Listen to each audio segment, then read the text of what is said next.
نحمده ونستعينه ونستغفره ونعوذ بالله من شرور أنفسنا ومن سيئات أعمالنا. من يهده الله فلا مضل له ومن يضلل فلا هادي له، وأشهد أن لا إله إلا الله وحده لا شريك له، وأشهد أن محمدا عبده ورسوله صلوات ربي وسلامه عليه.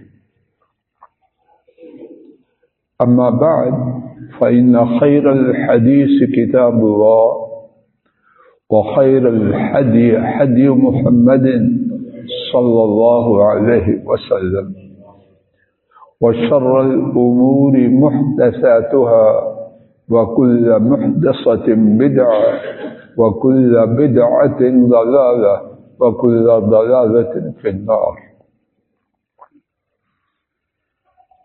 اللهم انفعنا بما علمتنا، وعلمنا ما ينفعنا، وزدنا علما.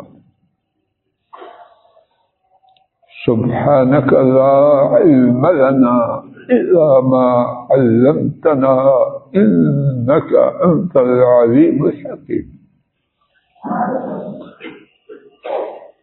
رب اشرح لي صدري ويسر لي أمري، واحلل عقدة من لساني يفقهوا قولي. سبحانك لا علم لنا إلا ما علمتنا، إنك أنت العليم الحكيم.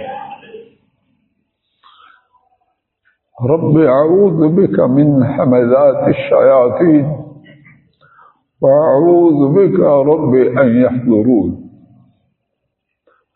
أعوذ بالله السميع العليم من الشيطان الرجيم، من حمزه ونفخه ونفسه.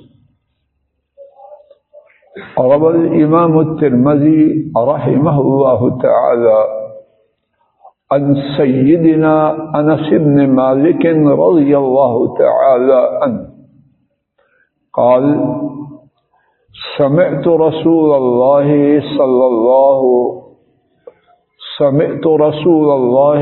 صلى الله عليه وسلم يقول: قال الله تبارك وتعالى: يا ابن آدم إنك ما دعوتني ورجوتني غفرت لك على ما كان فيك ولا أبالي. يا ابن آدم لو بلغت ذنوبك عنان السماء ثم استغفرتني غفرت لك، أو كما قال الله جل جلاله. میں اور آپ سب حضرات و خواتین گناہگار ہیں. ہم میں سے کوئی بھی گناہوں سے خالی نہیں. میرا اور شاید آپ کا بھی کوئی دل بھی گناہوں سے خالی نہیں. ہمارے گناہوں کے انبار، ہمارے گناہوں کے طوفان، اللہ ہی ان کی مقدار اور کیفیت کو جانتا ہے. اور اگر ہمارے گناہوں کے مطابق ہمارے رب العالمین ہم سے معاملہ کرے تو ہم زمین کے اوپر چلنے کے قابل نہیں. ہم زمین میں زندہ دنسا دیے جائیں اور اللہ نہ کرے کہ ہم پر آسمان سے پتھروں کی بارش ہو جائے تو کیا کریں؟ آئیے آج اسی بارے میں پہلے دو احادیث شریفہ اور پھر اس کے بعد کتاب و سنت کے 6 واقعات، ان میں سے جتنے ممکن ہوئے اللہ کی توفیق سے انہیں سنتے سناتے ہیں۔ شاید اللہ کی توفیق اور فضل و کرم سے ان 2 احادیث شریفہ میں اور ان واقعات میں جو 6 یا 6 میں سے بیان کیے جائیں، ہمارے لیے روشنی کا مینار آ جائے۔ ابتدا میں جو حدیث شریف پڑھی گئی، امام ترمذی رحمہ اللہ نے سیدنا انس بن مالک رضی اللہ عنہ سے روایت کیا۔ انہوں نے بیان کیا، میں نے رسول اللہ صلی اللہ علیہ وسلم کو فرماتے ہوئے سنا، اللہ تبارک و تعالی نے فرمایا، اور ایسی حدیث کو حدیث قدسی کہتے ہیں کہ اس کے الفاظ مبارکہ اور معنی دونوں ہی عرش والے رب کی طرف سے۔ اور حدیث قدسی اور قرآن پاک میں فرق یہ ہے کہ قرآن پاک کی نماز میں تلاوت ہے، حدیث قدسی کی نماز میں تلاوت ہے، وگرنہ حدیث قدسی کے بھی الفاظ شریفہ رب العالمین ہے۔ تو فرمایا رب العالمین نے، اے آدم کے بیٹے، اس سے خطاب ہے ہر ایک انسان سے، مرد ہو یا عورت، مالدار ہو یا غریب، پڑھا لکھا ہو یا ان پڑھ، اے آدم کے بیٹے، یقیناً تو جب تک مجھ سے دعا کرتا رہے اور مجھ سے امید رکھے، یعنی میری رحمت کی، تو میں تیرے گناہوں کو معاف کرتا رہوں گا اور مجھے کچھ پرواہ نہیں۔ اے آدم کے بیٹے، بے شک تو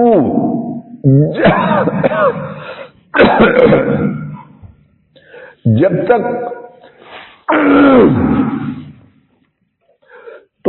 تک امید رکھے اور دعا کرتا رہے، میں تجھے معاف کرتا رہوں گا، مجھے کچھ پرواہ نہیں۔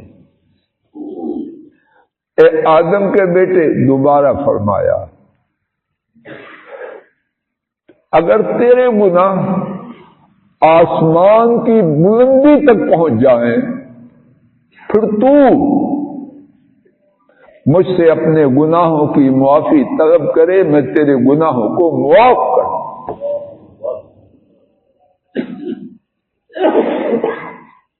ہمارے رسول کریم صلی اللہ علیہ وسلم نے رب ذوالجلال کی اس بیان کردہ حقیقت کو اللہ کی وحی ہی سے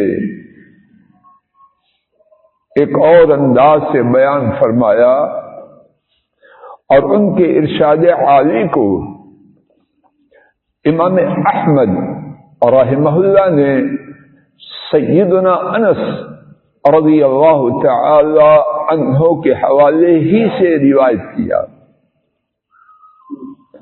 نبی محترم صلی اللہ علیہ وسلم نے فرمایا، والذی نفسی بیدہ، قسم کھا رہے ہیں، کون مخلوق کی سب سے سچی شخصیت، لو اخطأتم حتی تملا خطاياكم ما بين السماء والارض ثم استغفرتم الله لغفر لكم، او كما قال صلوات ربي وسلامه عليه۔ اس ذات کی قسم جس کے ہاتھ میں میری جان ہے، اگر تم گناہ کرو اور اتنے گناہ کرو کہ تمہارے گناہوں کی وجہ سے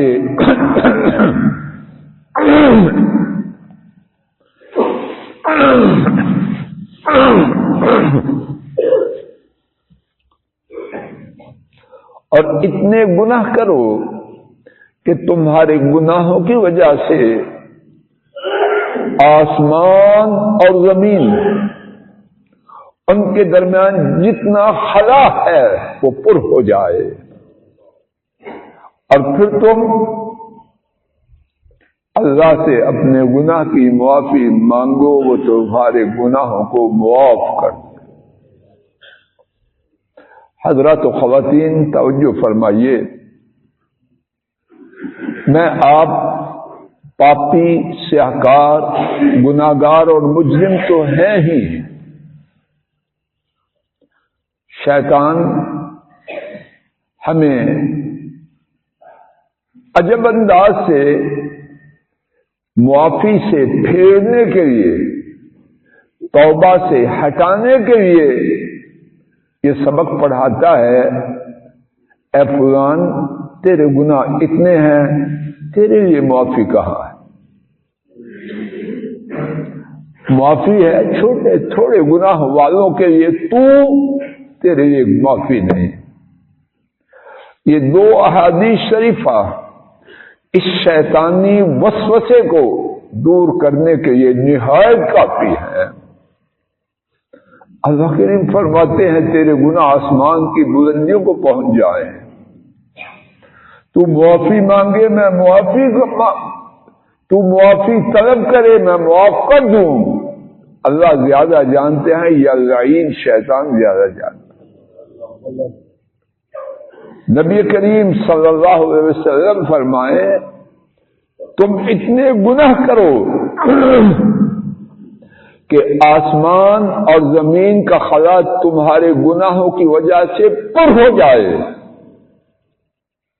اور پھر معافی مانگو، اللہ معاف کر دیں۔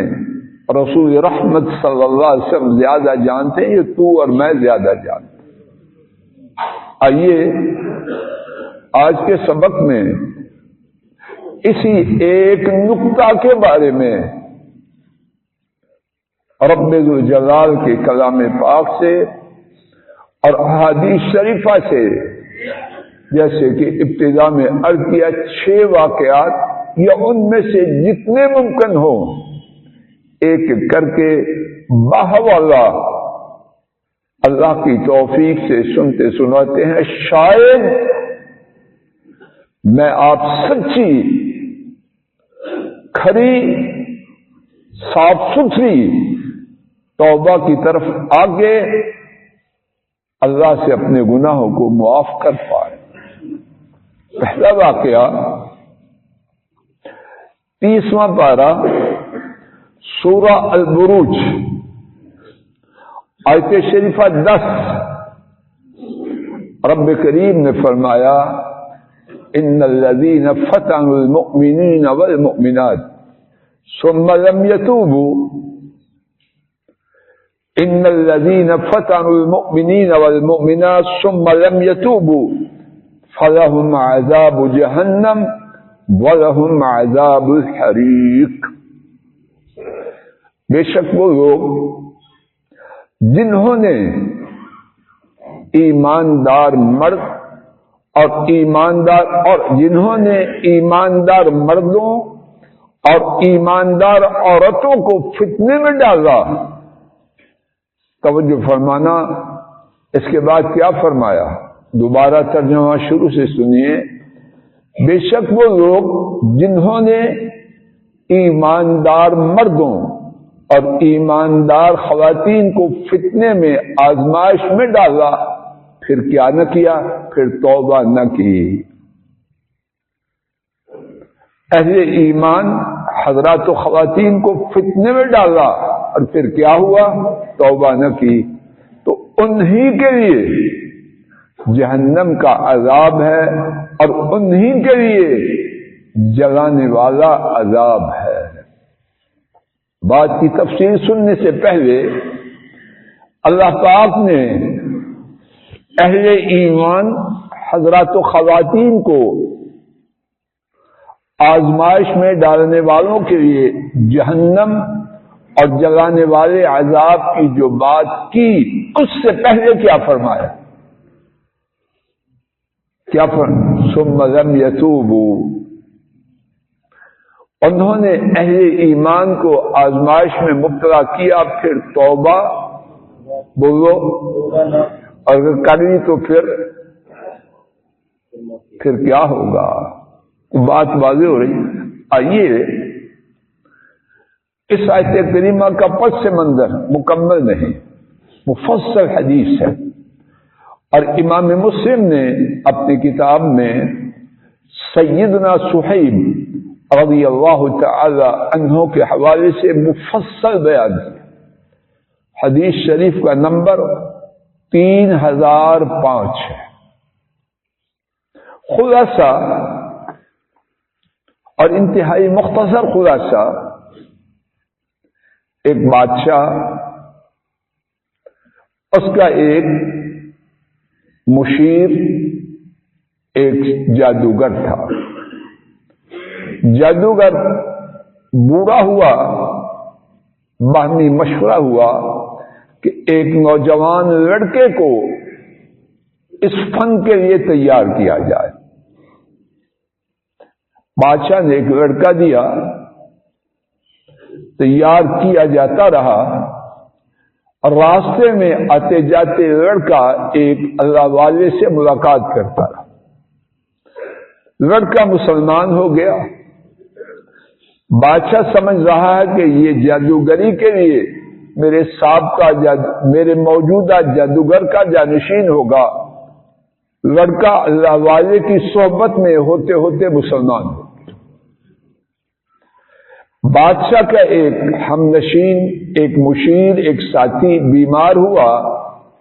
لڑکے نے جب اس سے فرمائش کی گئی، اللہ کے نام کے ساتھ اس کے لیے دعا کی، وہ شفا یاب ہو گیا۔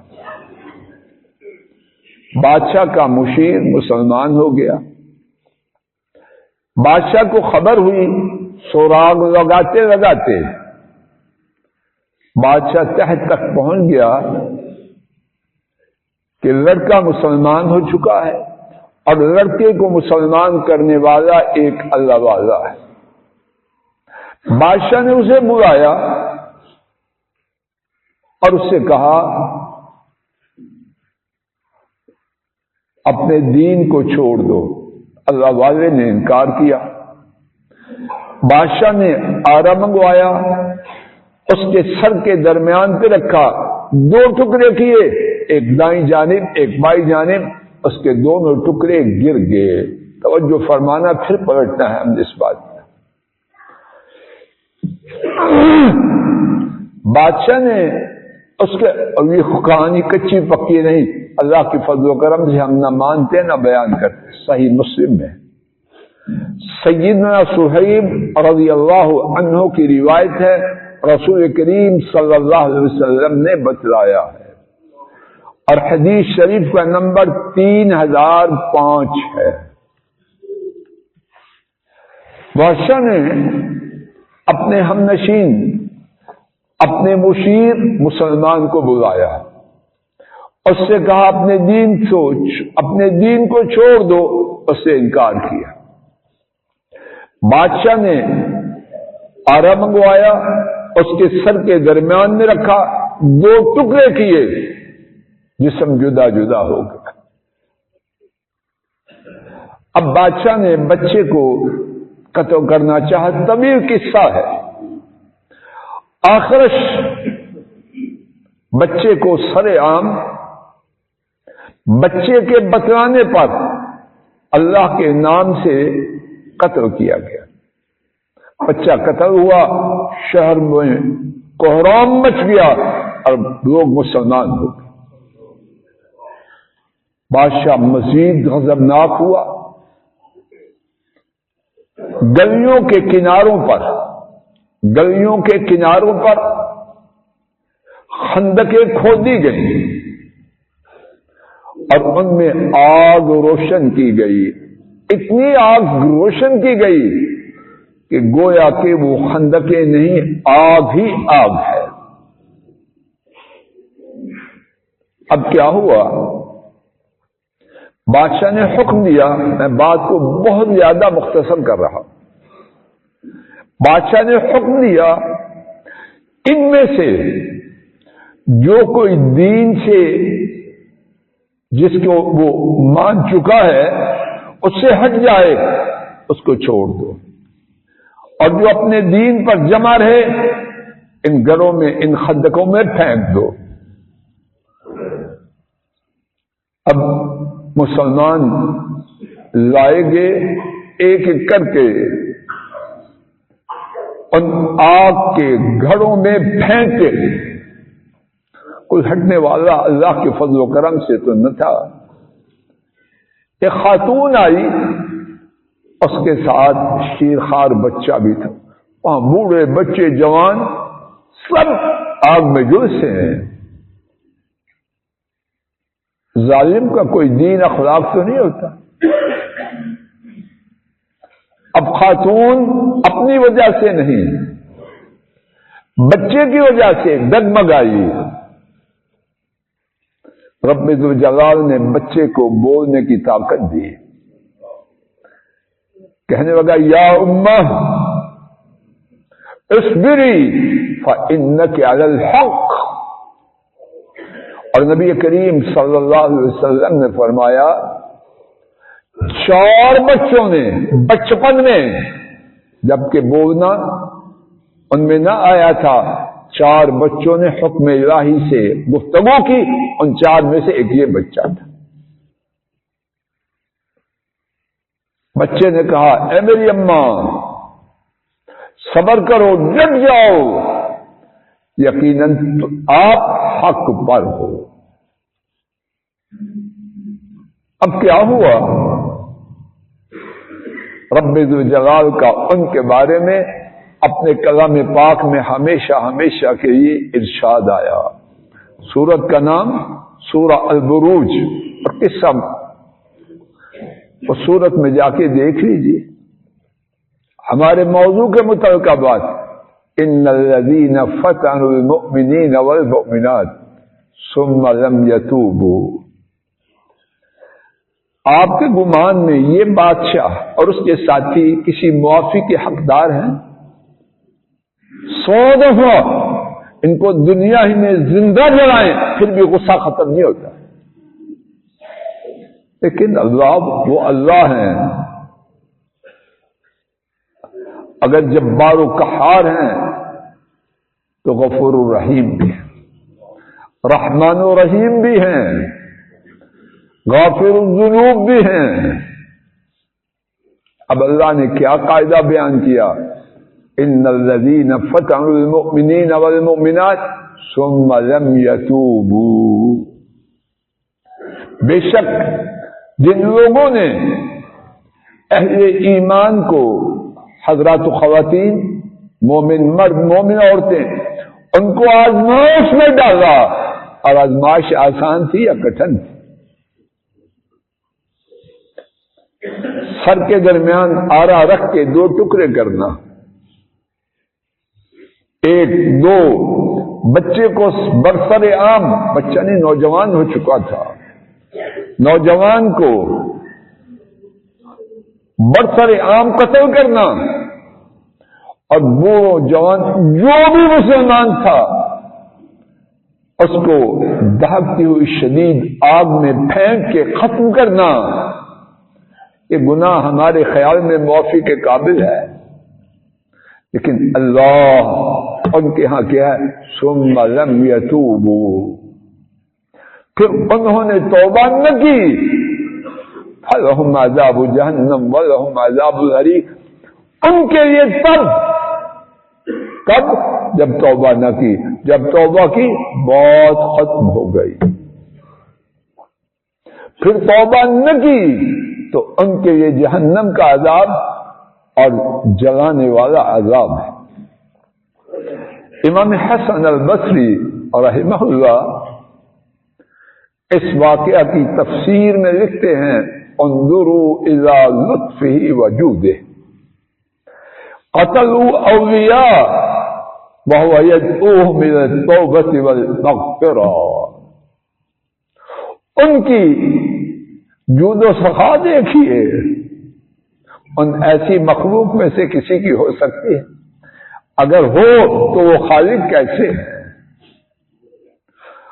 ان کی جود و سخا، ان کے جود و سخا کو دیکھو کہ وہ ان کے اولیاء، ان کے دوستوں کو قتل کرتے ہیں اور وہ ان کو دعوت کیا دیتے ہیں، آؤ توبہ کرو، آؤ اپنے گناہوں کی مجھ سے معافی طلب کرو۔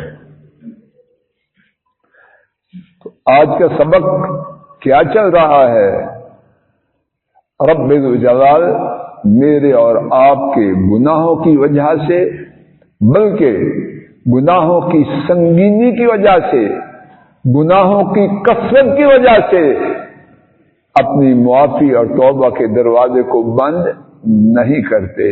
یہ بند ہوگا جب موت کا فرشتہ آ جائے گا، اس سے پہلے یہ دروازہ کھلا ہے، اور موت کا فرشتہ کب آئے گا اس کی کسی کو خبر نہیں، تو کیا کریں؟ فوراً جہاں بیٹھے ہیں وہیں بیٹھے بیٹھے اپنے گناہوں کی توبہ اپنے رب سے کریں۔ انشاءاللہ الرحمن اسی مقام سے آئندہ خطبہ جمعہ کے آغاز کا ارادہ ہے۔ اللہ ایمان و عافیت سے کہنے سننے اور فیض پانے کی توفیق عطا فرمائے۔ وآخر دعوانا ان الحمد للہ رب العالمین۔